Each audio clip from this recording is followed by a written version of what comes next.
Bom, agora vamos para o Cadeira na Calçada conversar com um irmão, um amigo, que acaba de se meter numa empreitada bastante complicada. É o professor Alan Silva, filósofo, ensaísta, poeta. Chega aqui, meu irmão. Tudo bem? Bom dia. Tudo bom. Se abanque aí.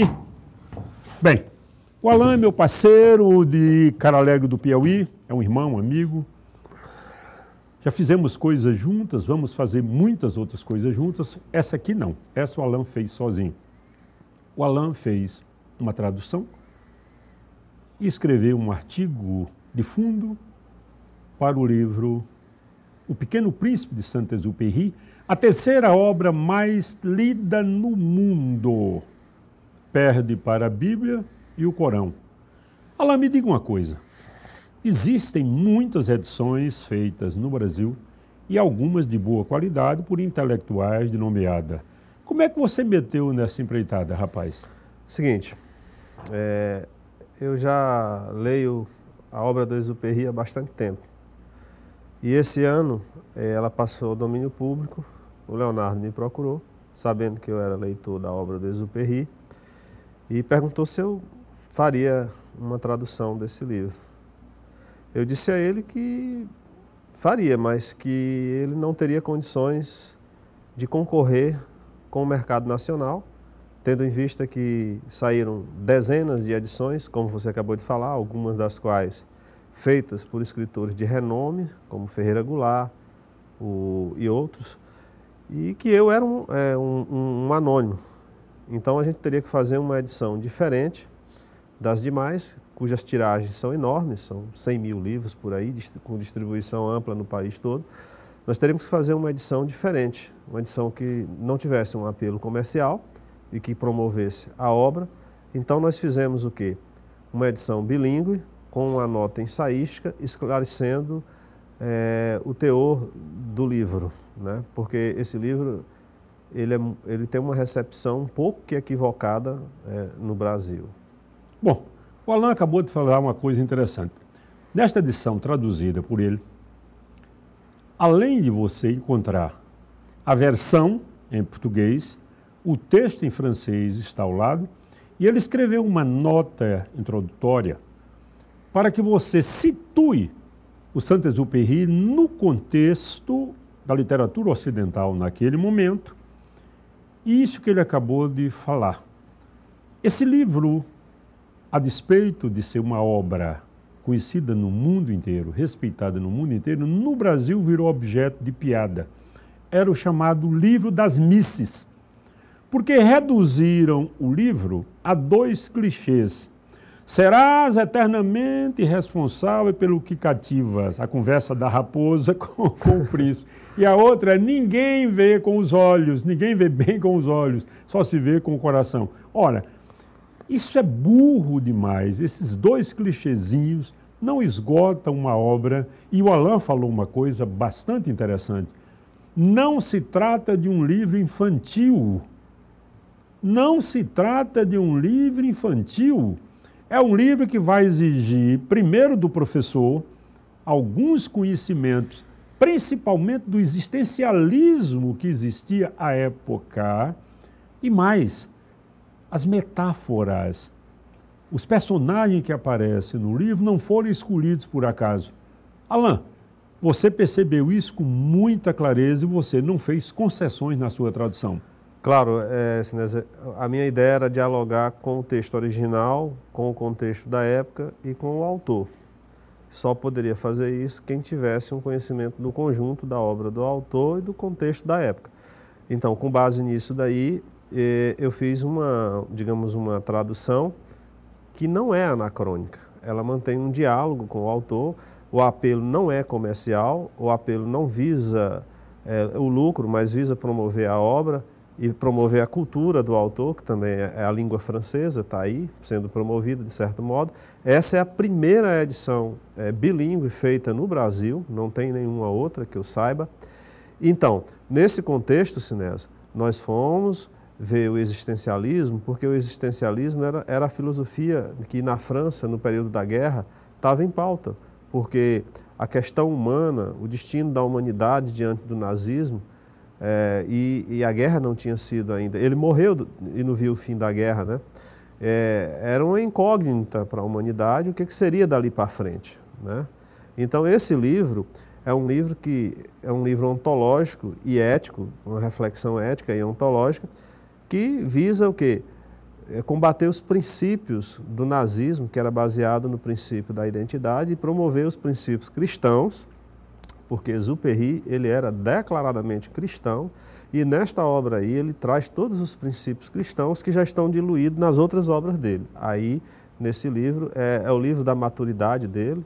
Ele pouco se pronunciou sobre esse livro, porque meses depois ele veio a óbito, em combate, e não há praticamente nenhum problema. Mas é o livro da maturidade, no auge da maturidade, em que ele estava angustiado sobre a questão dos conflitos que ele estava vendo. Ele viveu dois contextos, da Primeira Guerra e da Segunda Guerra Mundial. Ele já era piloto na Primeira Guerra?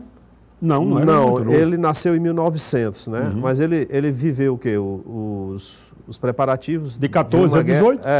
Isso. Ele viu o quê? O desfecho da Primeira Guerra, os preparativos da Segunda Guerra e a Segunda Guerra. Né? Que ele participou como piloto. Não só como piloto, mas ele fez cobertura da Guerra Civil da Espanha também como jornalista, né?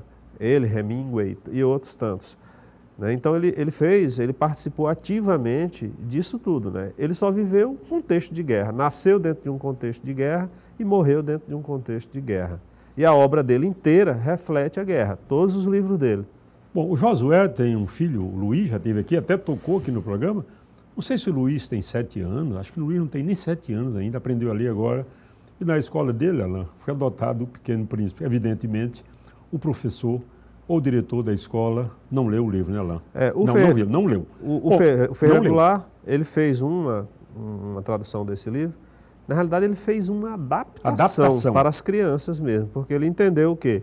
Que não é um livro que se possa, sem uma adaptação, uma edição adaptada para as crianças, ser inserida. Esse livro é muito metafórico, é um livro que traz questões de ordem metafísica que não está ainda no nível das crianças nessa faixa de idade que você falou. Bom, o Milor Fernandes era um grande tradutor, você sabe disso. Sim. Um dos mais importantes tradutores, principalmente do francês. E o Milor fazia o seguinte, segundo ele traduzia uma página por dia, não mais, uma lauda por dia. Ele cobrava uma fortuna, as traduções do Milor eram caríssimas. O Milor pegava a língua original, cotejava, digamos, se ele fosse traduzido do francês, cotejava com adição inglesa, com uma espanhola, com uma alemã, e desse caldo aí ele tirava a portuguesa. Quanto tempo você levou para esse trabalho, Alain? Sinésio, esse trabalho levou 1 ano e meio para fazer, né? É óbvio que eu não tenho o aparato que o Milor tinha para fazer o trabalho dele. Mas cada um trabalha à sua maneira, né? Então, assim, eu já lia o Exupéry há bastante tempo. Inclusive, eu tenho uma obra completa do Exupéry da Gallimard. A primeira edição em francês da obra completa dele eu tenho. Foi feita 8 anos após a morte dele, na França, pela Gallimard. Então, assim, o meu trabalho de leitura do Exupéry já tem alguns anos. Mas esse livro aí, com essa finalidade específica, foi 1 ano e meio. 1 ano e meio. Me diga uma coisa, Alain. Você estava preparado para ouvir de um colega professor a pergunta: copiou que adição? Como é que você reagiu a esse elogio? Você copiou essa edição de quem? Realmente ele fez essa observação, mas é porque a gente ser piauiense é um pouco complicado, a gente tem que estar se explicando o tempo todo, né? Sobretudo quando faz uma coisa positiva. Se fosse uma coisa negativa... ninguém precisa questionar, não. Já está tudo explicado. Agora, Não, mais ou menos assim, eu já esperava isso dele. Agora, a tradução de um livro... Aí você tem que se explicar o tempo inteiro. Infelizmente, é isso. Agora, basta fazer uma leitura comparada com outras edições que tem por aí e que você vai ver que o nível dessa edição é bom. Bem, meus irmãos, eu conheço o Alain há bastante tempo. O Alain escreveu o melhor livro que eu conheço sobre a geração Meridiano, Lobau, Rogério de Carvalho, Paulo Nunes. O Alain escreveu uma tese de mestrado dele, eu não sei se é tese ou é dissertação de mestrado, com o cinema novo, a presença do vaqueiro no cinema novo. O Alain é autor de 2 novelas, o Alain é autor de um livro de poesia, convivo bem com o Alain, e se tem uma coisa, além da competência que esse cidadão tem, é critério. O Alain não é um leviano. Eu posso atestar, eu li o livro, posso atestar, os erros que existem no livro são erros mínimos de revisão e que não comprometem, Alain, em nada a qualidade da sua tradução. Então, recomendo, atesto, é uma obra feita com seriedade. E quando lhe perguntarem, Alain, de quem você fez a cópia, você pode dizer que foi do Frei Damião. O Frei Damião, como ninguém sabe mesmo quem era Frei Damião, não tem nenhum problema, ninguém vai atrás, beleza? Beleza. Pedinho, traga aí uma cajuína. Ah, mas vamos falar do camarada aí, da coragem do Leonardo. Do Leonardo, não é? De fazer uma edição dessa, porque essa é uma edição cara, vírgula, porque é um livro, enquanto as edições que estão no mercado estão sendo vendidas aí a 10, 12, 9 reais, são livrinhos. A edição do Alain tem quantas páginas? Tem 180. 180 páginas em 2 línguas e é uma edição muito cuidadosa. Ok? Pedrinho, traga aí uma cajuína, por favor. Aqui. Olha, o Pedrinho, quando ele quer homenagear uma pessoa decente, ele vem com essa roupa da quaresma. Tá, entendeu? Certo. Você entendeu? Entendi. Isso é homenagem a você. Tá, meu irmão, sucesso ao seu trabalho e continue utilizando o critério, a honestidade intelectual, que o caminho é esse.